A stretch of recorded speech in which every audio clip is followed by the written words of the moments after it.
நம்ம ஊரில் நீங்கள் இழந்த பழம்லாம் பார்த்தீங்கன்னா வாங்கி சாப்பிடுங்க. ஏன்னா வாழ்க்கையில் ரொம்ப நம்ம கஷ்டப்பட்டுட்டு இருக்கும்போது இழந்ததை திரும்ப பெறுறதுக்கு வந்து இந்த இழந்த பழம் சாப்பிடுவாங்க. அதனால தான் இழந்த பழம் அப்படின்னு பேர் வந்து. இழந்ததை திரும்ப பெறுவதற்காக நம்ம சாப்பிட்ற பழம் தான் இழந்த பழம். மன்னர் காலத்துலாம் பார்த்தீங்கன்னா ஒரு மன்னன் வந்து போரில் தோத்துட்டான் அப்படின்னா இந்த இழந்த பழம் எங்கேயாவது கொண்டு வந்தால் அந்த முருகர் வந்து நெல்லிக்கனி வந்து அவைக்கு கொடுத்து நீங்கள் தமிழ் வளங்க அப்படின்னு சொன்ன மாதிரி அங்கே ஒரு பெரிய காய் உள்ளுக்கு இருக்குது பாருங்கள். அதனால் இழந்த பழம் சாப்பிட்டுட்டு போருக்கு போவாங்க அப்படின்னு ஒரு கதைகள் இருக்குது, சாஸ்திரங்கள் கதைகள்.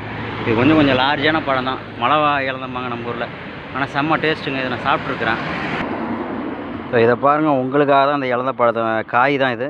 இதை பறித்தேன்.